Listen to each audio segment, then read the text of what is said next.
Aula de História, módulo 3, página 103. Os últimos anos da monarquia no Brasil. O fim da escravidão. Em seus estudos de história, ao longo do 4º ano, você aprendeu como o Brasil, depois de se tornar um país independente, organizou a sua primeira Constituição.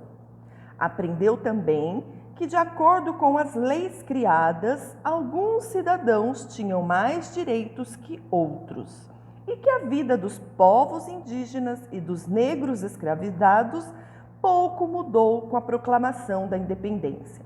Estudaremos agora como a crise do sistema de trabalho baseado na escravidão e a luta de alguns brasileiros resultaram na abolição da escravatura no país.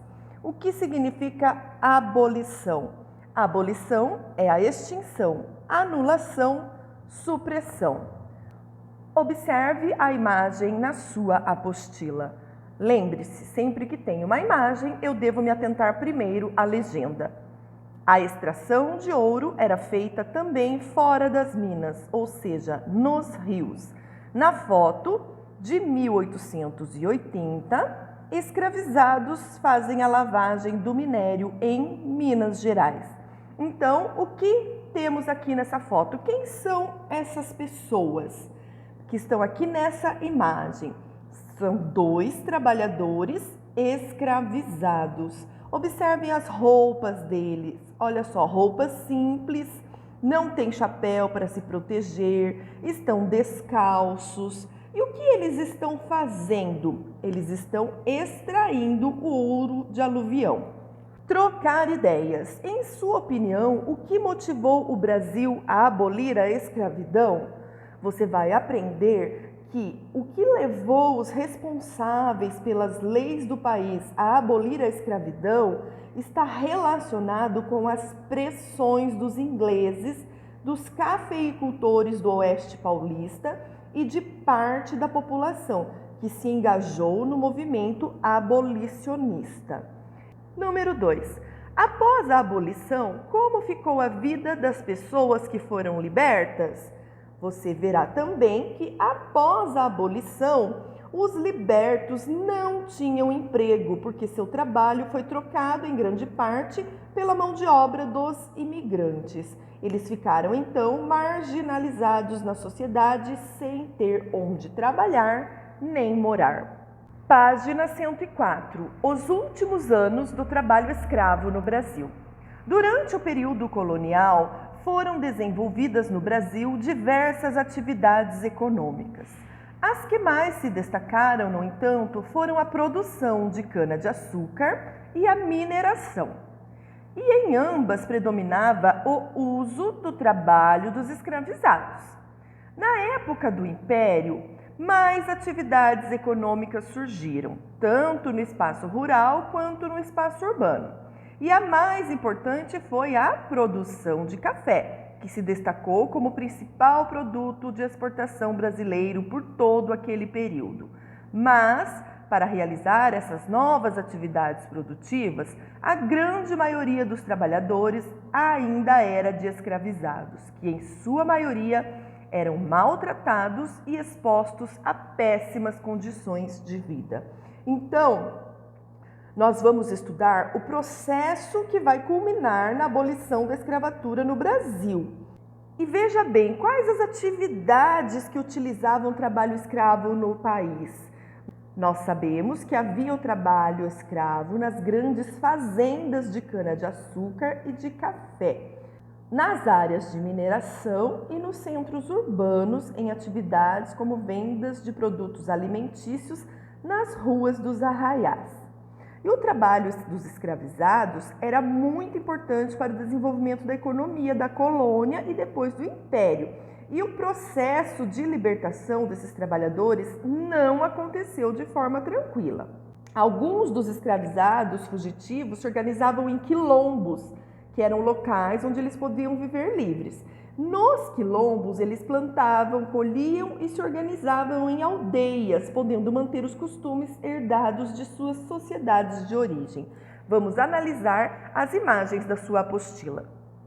Conforme a legenda, você pode ver na primeira imagem a colheita de café feita por escravizados no estado do Rio de Janeiro em 1882. Na segunda imagem, você pode ver que os escravizados eram castigados com açoites caso cometessem erros ou aborrecessem seus donos. Olha aqui o tanto de marcas, de cicatrizes que ele tem nas costas. Durante os séculos em que a escravidão perdurou, ocorreram muitas revoltas dos escravizados. É o que eu disse para vocês agora mesmo. Não foi um processo tranquilo. Eles tentavam se libertar-se, livrar-se das condições a que eram expostos. Muitos fugiam das fazendas em busca da liberdade e se organizavam em quilombos, passando a auxiliar outros escravizados a fugir. Olha aqui, quilombos eram locais onde os escravizados se refugiavam. Sua fundação era uma forma de resistência à escravidão e também ao regime escravocrata. Página 105, atividade 1. Quais eram as ações mais comuns dos escravizados para tentar livrar-se das condições a quais eram expostos? Você já sabe que os escravizados faziam todas as tentativas possíveis para livrar-se das condições às quais eram expostos. Então, eles atacavam seus senhores e fugiam das fazendas. E qual a importância dos quilombos na luta contra a escravidão? Qual foi a importância desses quilombos? Nós já vimos que os quilombos ofereciam abrigo para aqueles que conseguiam fugir das fazendas e a possibilidade dessas pessoas viverem em liberdade. E era uma forma de resistência ao regime escravocrata da época, conforme nós acabamos de ver na página anterior. Ainda na página 105, vamos continuar a leitura. Os ingleses e o fim do tráfico de escravizados. No século XIX, os ingleses foram os principais fornecedores de manufaturas para diversos países do mundo, inclusive para o Brasil. E para eles, quanto mais seus produtos fossem comprados, melhor, pois mais lucros obtinham. O que eram manufaturas? Manufaturas eram produtos feitos em máquinas operadas manualmente no espaço de uma fábrica. No Brasil, porém, grande parte da população era composta de escravizados e, portanto, não tinha dinheiro para consumir. Então, para que houvesse mais trabalhadores com salários e em condições de comprar seus produtos, os ingleses passaram a defender o fim do tráfico de escravizados. O Brasil importava muitos produtos da Inglaterra, de tecidos a locomotivas.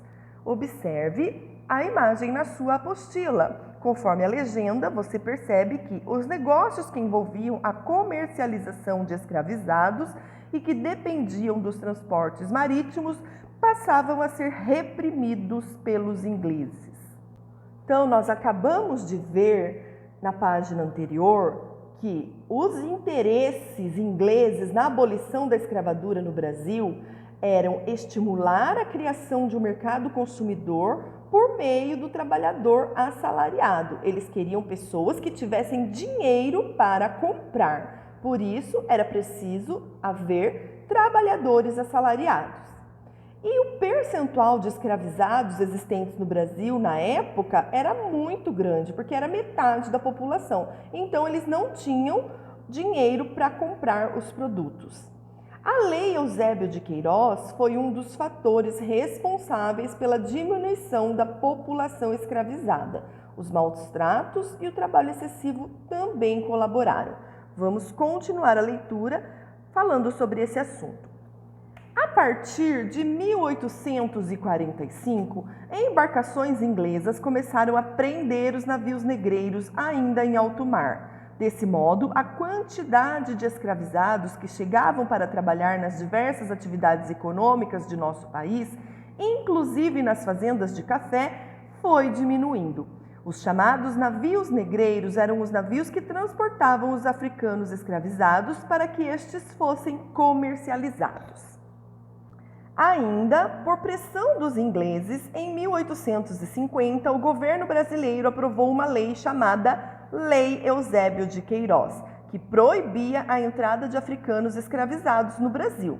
A partir de então, os senhores só podiam contar com os escravizados que já estavam no país. Assim, com a passagem do tempo e com a alta mortalidade causada pelos maus tratos e o trabalho excessivo, a população escravizada começou a diminuir, ficando cada vez mais rara e, portanto, mais cara. Eusébio de Queiroz era o nome do ministro da Justiça que, em 1850, elaborou essa lei.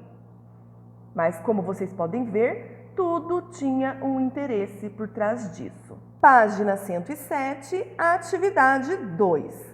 A tabela a seguir mostra o preço médio dos escravizados no Brasil entre os anos de 1835 e 1875. Observe-a com atenção e faça o que se pede. O que é preço médio, pessoal? O preço médio é a soma do preço do escravizado masculino e feminino dividido por 2. Então, olha lá, aqui tem os anos, a quantidade de escravos homens, a quantidade de escravos mulheres e a média, ou seja, juntou esses dois valores aqui e dividiu por 2. Então, nós temos a média. Letra A. Indique qual foi o aumento no preço médio em mil-réis dos escravizados entre 1835 e 1845. O que significa réis? Réis era a moeda utilizada na época, porque atualmente no Brasil a moeda é o real, mas nem sempre foi assim. Já existiram várias moedas no país. Nós tivemos o cruzeiro, o cruzado, o cruzeiro novo, e no período das grandes fazendas de café, a unidade monetária usada no Brasil era o mil-réis. E essa moeda existiu até 1949. Letra B. Indique qual foi o aumento no preço médio em mil-réis dos escravizados entre 1845 e 1855. Ou seja, você vai observar a tabela para poder responder a essas questões. Letra C. O que se percebe ao comparar o aumento de preço dos escravizados entre 1835 e 1845 e entre 1845 e 1855? Letra D. Quais foram as causas para o aumento do preço dos escravizados entre 1845 e 1855? Nós já estudamos ali na página anterior quais foram as causas que levaram ao aumento do preço dos escravos. Então, é só analisar a tabela. O que é que você tem que fazer? Você vai ver o valor, né, que tem entre um ano e o outro. Você vai calcular aí a diferença para poder responder as questões. A nossa aula de hoje fica por aqui. Espero que você consiga realizar a sua atividade sem qualquer problema. Mas, na dúvida, entre em contato com a sua professora. Na sequência, acompanhe a correção. Vejo você na próxima aula. Até mais!